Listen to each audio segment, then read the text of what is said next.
Arrumaram um ambiente maravilhoso aqui, um tapete lindo, né? Essa câmera não estava no combinado, Vilásio, essa você me deve, né?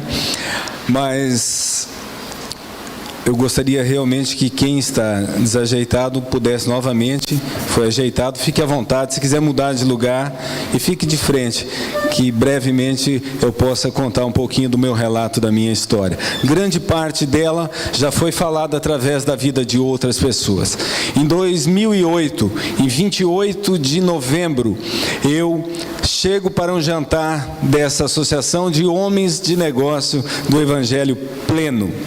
E eu cheguei naquela noite derrotado, frustrado, quebrado financeiramente, com meu casamento acabado, totalmente desrespeitado pelos familiares, pela sociedade, totalmente frustrado emocionalmente.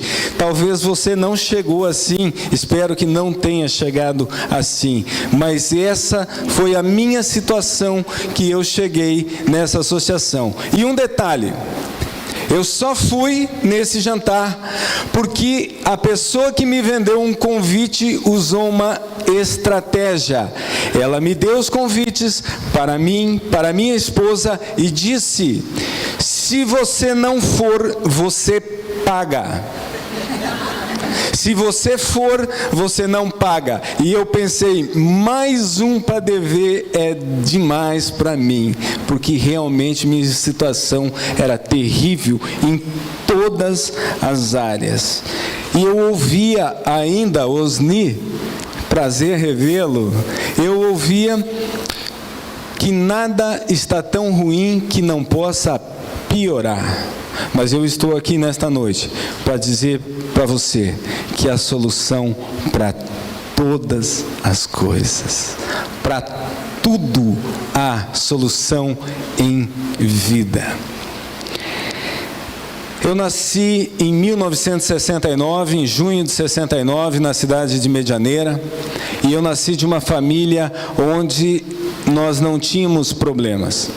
Nós não tínhamos problemas financeiros, nós não tivemos problemas de saúde, com doenças crônicas, degenerativas, nós não tivemos problemas de financeiro, nós tínhamos comida suficiente, eu tinha roupas suficiente, eu tinha as minhas roupas, nunca usei roupa rasgada, tênis rasgado, eu nunca precisei disso. Além disso, a minha família era uma família que tinha afeto, tinha amor, e eu não tinha esse problema emocional, eu nunca enfrentei. Estudei em escolas particulares e fui sempre muito bem instruído pelas melhores escolas, melhores professores. E eu te pergunto, como que eu cheguei àquele ponto da minha vida, como eu cheguei em 2008, naquele jantar? Uma pessoa que tinha tudo para dar certo, Cláudio, tudo, mas de repente começou a se perder e a perder o foco e fazer coisas erradas que considerava certo. Eu aprendi por onde eu andei das leis naturais, como a lei que nós estudamos aqui, princípios, e eu entendi e aprendi a lei natural, por exemplo, a lei da gravidade, que se eu largar isso, vai cair e tem uma consequência. As leis humanas, eu aprendi que se eu desrespeitar, quebrar as leis humanas, eu pago um preço ou eu vou para a cadeia. Mas eu nunca, na escola, aonde eu andei, na minha família, ou na religião então que eu tinha, eu aprendi que existem leis, que igualmente as outras leis, querendo ou não querendo, elas vão acontecer, que são leis espirituais. E isso eu não falo que vem de igreja ou vem de religião. São leis espirituais que acontecem no decorrer, você vai entender. Alguém aqui já ouviu, você colhe aquilo que você planta? Alguém? Pois é, eu ouvia isso, mas nunca ninguém tinha dito para mim que o fruto é maior que a semente e que eu ia colher maior. E quando alguém falou isso para mim, era um pouco tarde. Eu já estava pensando o que eu faria, porque eu tinha ouvido também que quem planta vento, colhe tempestade. E eu me perguntava, e quem está plantando tempestade vai colher o quê? Porque a minha vida já era uma tempestade. Eu já estava plantando as tempestades. Em 2008, nesse jantar, houve um homem que contou a história de vida dele, e ele falou basicamente 3 coisas. Como que ele ia do sucesso ao zero rapidamente. Um industrial, ele conseguia comprar indústrias, fazia negócios, comprava avião, andava com o seu próprio avião, comprava mansões, e de repente ele estava morando de favor num lugar escondido, porque tinha gente querendo matar ele por suas dívidas. E aquilo me chamou a atenção. Segundo, ele falou que havia um livro, que há um livro, que nesse livro estão contidas leis, regras, que se nós cumprirmos ou não cumprirmos, elas vão acontecer. E terceiro, que havia alguém, esse alguém que o Albari falou, que vem para mudar a nossa história, e ele faz uma oração e um convite. Quem quer aceitar Jesus Cristo para dirigir a sua vida? Naquele momento, eu confesso a vocês que eu não tinha outra opção. Naquele momento, a minha situação não permitia eu ver, e eu fiz a oração então que ele convidou. E o que mudou na minha vida? Aparentemente, nada.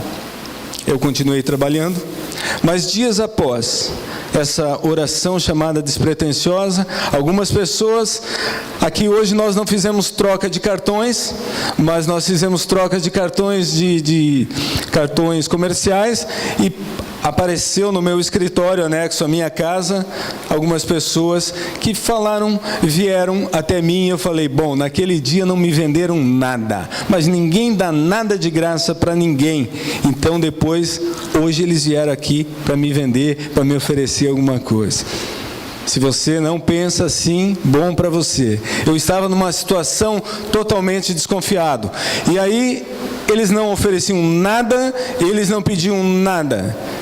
E no final, eles falaram que eles foram para me ver, para saber se eu estava bem, e eles queriam saber se eu precisava de oração.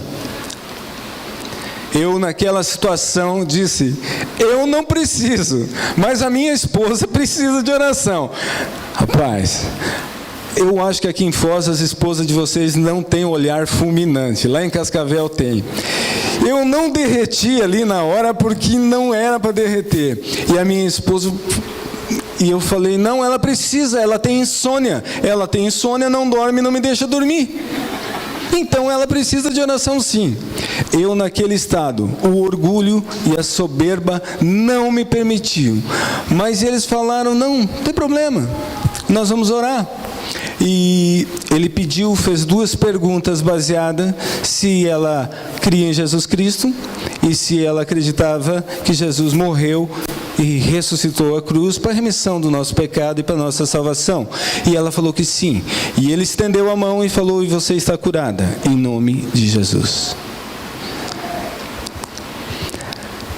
Eu não sei o que você pensa, mas eu naquele dia parei, olhei e está curada. Hoje à noite nós vamos ver se ela está curada. Na manhã seguinte, quando eu acordo, eu levo um susto. Ela estava deitada. E eu tomo o banho, faço a barba, e quando eu saio do banho, ela está deitada. E eu chego nela e ela continua dormindo. E eu pensei, agora, Evilásio, eu ligo para aquele abençoado para orar para acordar, porque ele orou para dormir, agora eu vou ter que ligar para ele orar para acordar. Mas não, ela acordou. E eu quero dizer para vocês que até hoje ela tem uma noite de sono perfeita.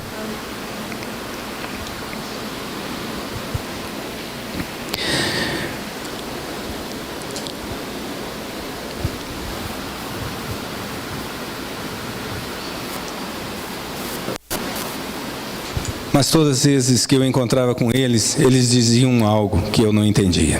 E nesse dia ele disse: conhecereis a verdade e a verdade vos libertará. E eu pensei: mas eu sou livre. Mas esse homem não sabia e não podia saber, porque somente eu sabia que eu buscava a verdade.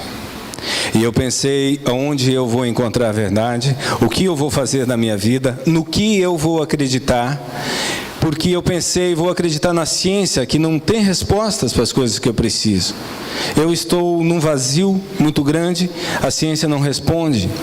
A ciência não me diz quem eu sou, de onde eu venho, para onde eu vou. A ciência não fala. Eu pensei: eu vou acreditar no governo, nas leis do governo, agora eu vou segui-las todas e vou acreditar. Eu não achei que seria uma boa decisão. E também eu pensei: eu vou acreditar nas religiões. E eu vi que as religiões, onde tem diferença, existem conflitos, existe morte, existem guerras, aonde existem diferenças de religiões. E esse meia boca de uma coisa, um pouquinho de outra coisa, não, até hoje, como eu vivia, não fazia diferença na minha vida. Eu precisava de algo que realmente viesse mudar a minha vida, viesse fazer a diferença. Então eu procurei esses meus amigos da Donep e perguntei a eles se eles podiam orar, como oraram pela minha esposa, pelos meus negócios. E eles oraram, falaram: não há problema, Márcio, entrega teus caminhos ao Senhor, confia nele e o mais tudo ele fará. Rapaz, eu que sou preguiçoso aqui, já comecei a gostar desse negócio, rapaz. Ele diz que Deus daria a mim até nos sonhos.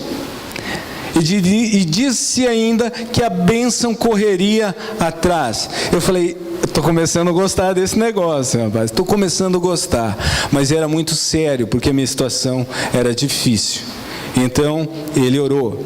E a maior rede de supermercados da região, a qual eu não tinha negócios, porque nós sabemos que nesse segmento pode haver propina. O melhor negócio nem sempre é o negócio que chega, mas o melhor negócio para o comprador. E essa rede eu não tinha negócios com ele. E então foi promovido o comprador. E veio um novo comprador, que começou a negociar volumes comigo. Grandes volumes. E de repente ele começou a endurecer e novamente foi substituído. Veio o outro, que começou a negociar maiores volumes.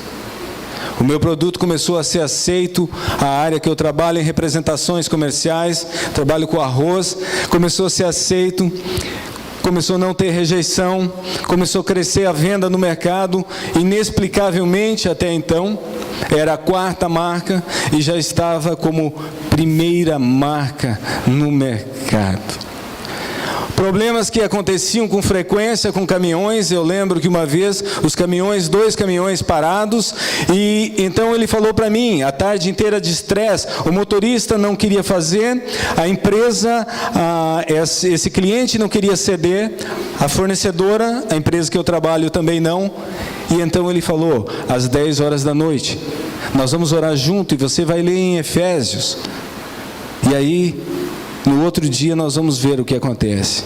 Às 9 horas da manhã eu já estava ansioso, ninguém me ligava, ninguém xingava, ninguém brigava, e eu liguei para o motorista, e ele disse: nós decidimos ontem à noite, eu já estou fazendo entrega em Foz do Iguaçu, e o outro está fazendo entrega em Toledo e Cascavel, porque nós decidimos.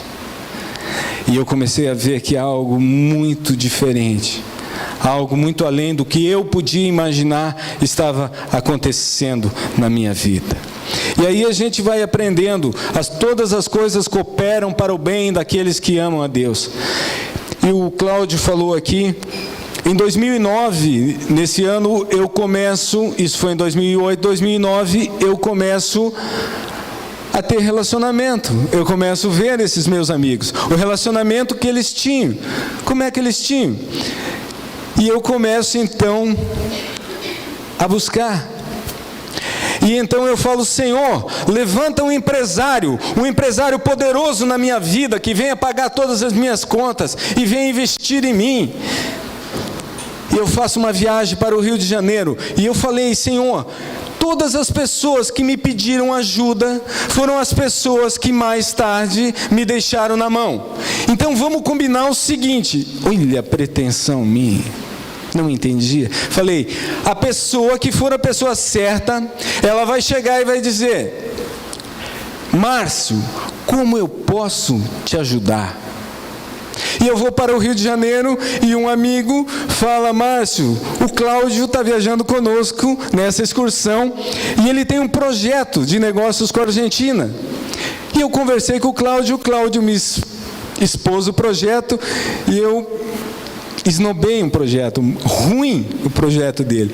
O projeto que na minha vida eu quebrei pela primeira vez depois de casado, porque já tinha quebrado antes, que foi quando nasceu a minha filha. Mas era um projeto, eu esnobei. E eu não dei atenção para o Cláudio. O Cláudio muitas vezes me procurou. E na viagem de volta no ônibus, o Cláudio olha para mim e fala: Márcio, como eu posso te ajudar? O Cláudio estava pior que eu, meu irmão. Ô, meu amigo. Aí eu falei, cheguei em casa, voltei da viagem, falei: tremenda coincidência, né, Deus? Eu fui falar exatamente o que nós tínhamos combinado, mas eu vou aguardar que o Senhor vai mandar um empresário. O Cláudio vem no meu escritório em Cascavel me visitar e senta comigo e diz: Márcio, como eu posso te ajudar? Eu falei: Deus, o Senhor está de brincadeira comigo. O cara está pior do que eu, e pior, ele não pode me ajudar, que ele não sabe nada comercial, ele é um cara administrativo. E eu argumentei com Deus, e dali uns dias nós estávamos numa sociedade que foi um sucesso durante 3 anos, porque assim Deus permitiu que acontecesse. E esse homem que todos duvidaram se tornou um grande vendedor. Então, quando Deus escolhe, eu comecei a ver que não adiantava relutar. Não adiantava relutar. Mas o que eu queria daqueles homens era algo, era a paz e a serenidade deles. Mais que as finanças deles, eu já não olhava para as finanças, eu olhava para a paz daqueles homens, olhava para aqueles homens que vinham na minha casa. Eu não sabia, não conhecia a história de vida deles, mas eu queria a paz que eles tinham, a serenidade que eles transmitiam. Quando eles te abraçavam, chegavam e te abraçavam sem reserva. Eu sabia que eles não tinham nada para me vender, para me oferecer, ou eu oferecer para eles, mas eles abraçavam com amor, assim como o Albari recebeu esse abraço. E eu queria. E o que começou a acontecer na minha vida com tudo isso foi que essa paz eu comecei a ter. E é algo interessante, porque eu que tive muitos erros no meu passado, sei o que era não dormir, sei o que era acordar, e aquela acusação o tempo todo andava atrás de mim. O tempo todo algo apontava para mim e dizia: você errou. Você, vai de novo, vai, que você vai ver onde vai dar. O tempo todo isso acontecia na minha vida, e de repente eu tinha paz. Eu não sentia mais isso. E aí eles falaram para mim que nenhuma condenação havia para quem estava com Jesus. Disseram que não havia, e disseram que Deus jogava o nosso passado e os nossos pecados no mar do esquecimento. Eu pude provar realmente que Deus jogava, porque até então eu sei o que era ser condenado pelo meu próprio passado, pelas minhas dores, a acusação dos meus erros, das mentiras que eu lancei, e então eu não passava mais por isso. Certo dia, na porta de casa,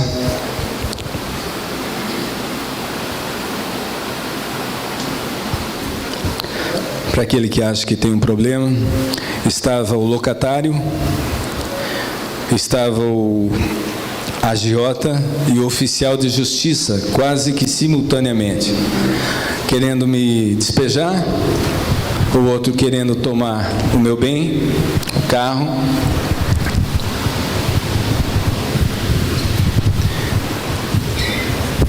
E o outro querendo me cobrar. E o agiota vinha acompanhado de um capanga, o qual eu já conhecia da cidade de Corbélia, e eu sabia o tipo de trabalho que ele fazia. E naquele momento eu falei: a casa não é minha, se ele me despejar não há problema, o carro não é meu, não paguei, se me tomar. Mas eu começava a provar dessa paz e eu sabia que eu precisava tomar uma decisão. Novamente eu pedi a esses amigos o que eu poderia fazer. Então eles falaram: Márcio, você tem muita dívida para receber. Quem me perguntasse isso, eu rasgava o véu. Eu falava mal de todo mundo que me eu comecei a dizer que as pessoas me deviam muito. Uns me deviam 15, 18, 20. Tinha ações que eu poderia, advogado dizendo que eu poderia entrar com 1 milhão. E ele falou: perdoa todas essas dívidas. E eu naquele instante falei: esse povo enlouqueceu. Se eu não receber isso, eu estou morto. Eu estou acabado. E ele falou: perdoa. A oração do Pai Nosso diz que é: perdoai as nossas dívidas, assim como nós perdoamos a quem nos é devedor. Perdoai as nossas ofensas, assim como nós perdoamos a quem nos tem ofendido. Eu confesso que não foi na primeira nem na segunda vez que eu peguei aqueles documentos, mas eu não rasgava. E então um dia eu tomei a decisão de pegar os cheques, rasgar a assinatura do emitente e orar pela vida do emitente e jogar fora e perdoar. As promissórias, tudo, os papéis, as ações, o que eu podia entrar, todos eu rasguei. E algumas pessoas, inclusive uma pessoa que eu não tinha vontade de mandar matá-la, eu tinha o desejo de fazer com as próprias mãos, de sentir. Eu fui até ela e pedi perdão por ter atrapalhado a vida dela. A partir desse dia, um homem com cheques devolvidos, CPF com restrições, entra no banco, faz uma proposta para o banco e diz: eu posso pagar tanto por mês, não importa quantas vezes você colocar, mas eu posso pagar tanto com 90 dias de carência. 70 dias de carência, e a minha proposta foi aceita. Mais uma vez, coincidências que não acontecem, que você sabe, começam a acontecer na minha vida. Mais uma vez.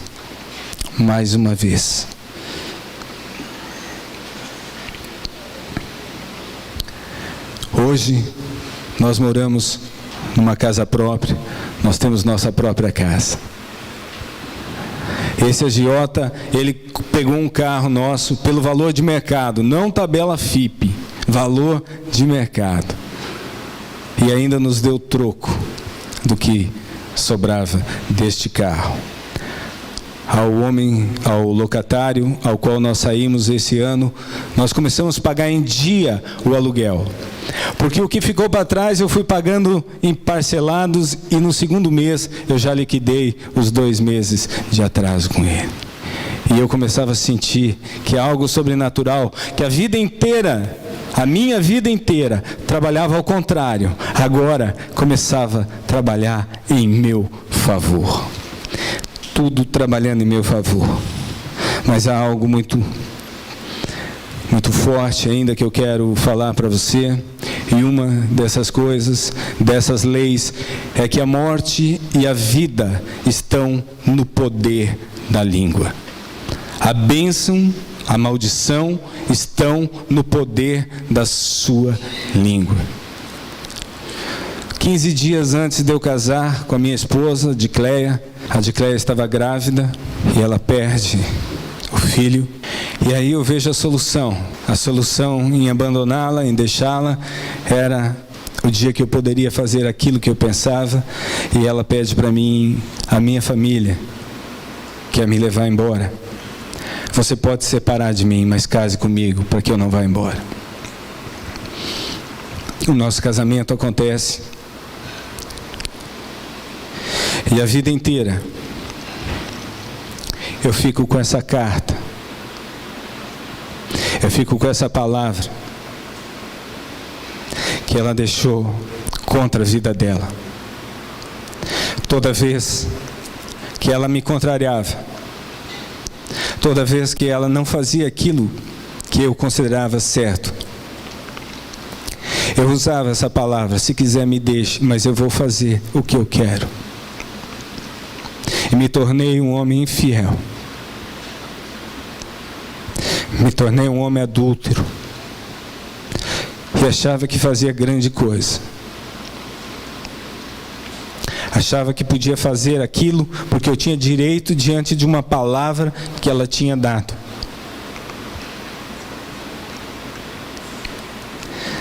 A palavra de Deus diz que aquele que se arrepende é perdoado, e aquele que confessa é sarado. E eu não quero nada. É a primeira vez que a minha família assiste a minha preleção. E eu quero declarar em nome de Jesus que você venha aqui na frente, que eu quero te pedir perdão. A minha vida, a Dicleia decide engravidar, então.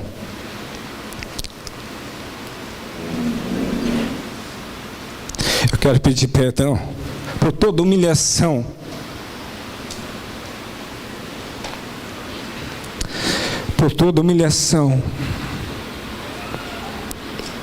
pelas minhas vaidades serem colocadas à frente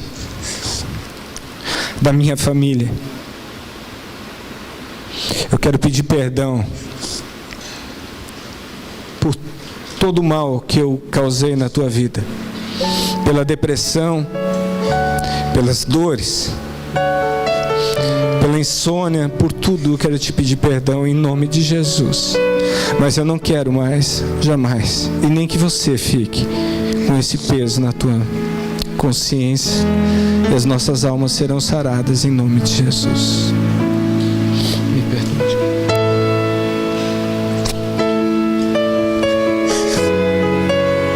A minha filha Nicole, levanta, filha.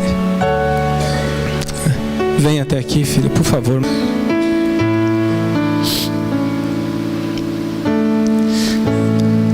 Pense muito bem quando você achar que tem direito a fazer alguma coisa, a jogar uma vida fora.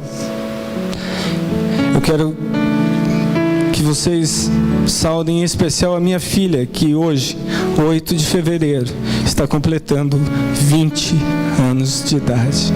Por favor.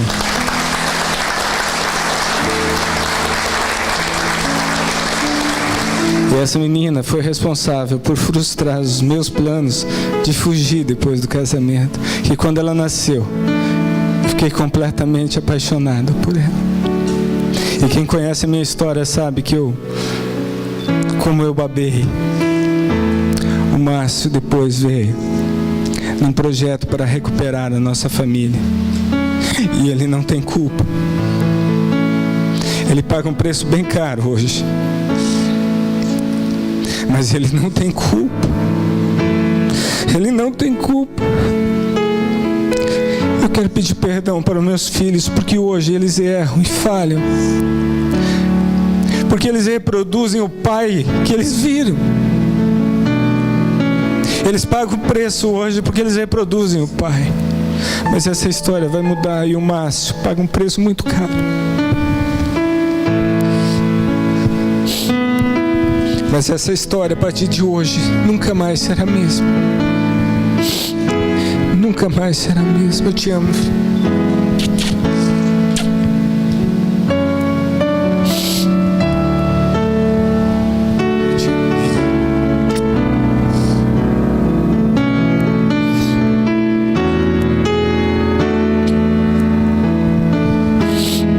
Essa é minha família. É a primeira vez que eles veem meu testemunho. Pode voltar. Obrigado. O que me entristece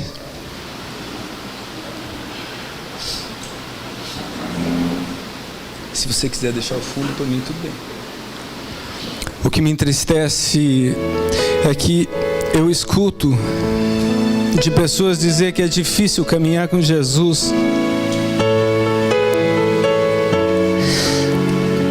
Difícil é você não conseguir se libertar do teu passado. Isso é difícil. Difícil é você não conseguir olhar para alguém e dizer: eu libero perdão para você.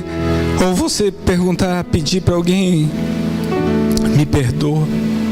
Famílias arrebentadas, hospitais cheios de pessoas doentes por não liberar perdão. Isso é difícil. Difícil é ter uma vida de angústia que no dia seguinte você acorda e não sabe nem o que você vai fazer, totalmente angustiado, deprimido. Difícil é viver uma vida que você não tem certeza. Isso é difícil. Difícil é não poder abraçar um pai, não ter coragem de dizer para o pai: pai, eu te amo. Se você está com a tua esposa aí, pega na mão dela, com o teu filho, abraça ele. Difícil, quantos queriam ter? Pergunta para uma mãe, para um pai que não pode ter filho, o que é um filho. Isso é difícil. Eu estou aqui hoje porque um dia, logo depois que eles oraram pela minha mãe, pela Dicléia, pela minha esposa, eu vou visitar a minha mãe no Dia das Mães, onde ela faz um jantar. Ela fez um almoço. E quando ela senta à mesa para comer conosco, os seus braços, o seu rosto estava todo manchado, todo com feridas, e na narina esquerda já dava para ver a cartilagem, não tinha mais carne. E ela disse, Vilásio, que o dermatologista disse que era um cancerzinho. E eu não consegui almoçar, o almoço não me fez bem. E terminando, eu liguei para esse amigo que tantas vezes orou por mim. E tocou até cair o telefone e ele não atendeu e não retornou. E eu insisti. E novamente, ele não atendeu e não retornou a ligação. E mais uma vez. E veio no meu coração assim: ora pela tua mãe. E eu falei: o que orar? Eu não sei. Eu não sei como orar, eu não sei o que falar para ela. Mas era muito forte. E eu fui para o quarto, pedi para minha mãe: mãe, eu posso falar particular com a senhora? E ela falou: pode. E ela sentou na cama e eu me ajoelhei, peguei nas mãos dela, e eu lembro como se fosse agora. E eu disse: mãe, a senhora crê que Jesus Cristo é o Filho de Deus? Ela falou: eu creio. A senhora crê que Jesus Cristo morreu na cruz do Calvário e ressuscitou ao terceiro dia para a remissão dos meus pecados, dos seus pecados e para a nossa salvação? Ela falou: eu creio. Aí eu não sabia o que falar, mas eu segurei firme nas mãos dela e disse: Senhor Jesus, quando o Senhor esteve no mundo, o Senhor curou por fé ou por poder. Senhor, se for pela minha fé, a minha mãe não vai ser curada. Cura pelo teu poder, que por onde eu for eu quero testemunhar do teu amor e desse poder. E em 5 dias a minha mãe estava completamente curada. 5 dias para a carne preencher, para nascer a carne cicatrizar. E eu estou aqui hoje justamente para dizer para você que existe alguém que te ama e que jamais vai abandonar você. Você pode abandonar, mas mesmo assim Ele jamais vai te abandonar. Eu convido a todos a se colocarem de pé. Perdoem Perdoem quem vocês têm que perdoar. Não deixe para amanhã. Declarem o seu amor a quem vocês têm que declarar. Feche os seus olhos, feche seus olhos. Ninguém precisa cuidar ninguém. E repita comigo: Senhor Jesus, eu te recebo no meu coração e te aceito como meu único e suficiente Salvador. Eu creio que morreste na cruz do Calvário e ressuscitaste ao terceiro dia para a remissão dos meus pecados e para a minha salvação. Transforma a minha vida de acordo com a tua vontade e com os teus propósitos, e escreve o meu nome no livro da vida. Amém. Quem fez essa oração pela primeira vez, o capítulo 32 de Foz do Iguaçu tem um presente para você. Gostaria que você que fez pela primeira vez viesse aqui à frente. Eu quero te dar um abraço. Eu quero entregar esse presente para você. Não tenha dúvida, se você fez, vem à frente. Se hoje você fez essa oração e você sentiu com convicção, não se envergonhe. Não se envergonhe. Não se envergonhe. Fique bem à vontade. Eu só quero dar um abraço a cada um.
Quero agradecer ao capítulo de Foz do Iguaçu, a todos vocês, e eu quero dizer que eu estou à disposição. Aquele que sentir que quiser uma oração. Deus me curou de amidalite, Deus me curou de dermatite, Jesus operou meu joelho cruzado sem cirurgia. Eu não conseguia dobrar a perna direita. E além de tudo isso, Ele me presenteou com uma unção de cura. E eu estou à disposição depois do jantar. Para aquele que assim quiser uma oração, estou à disposição. Muito obrigado e que Deus abençoe todos vocês.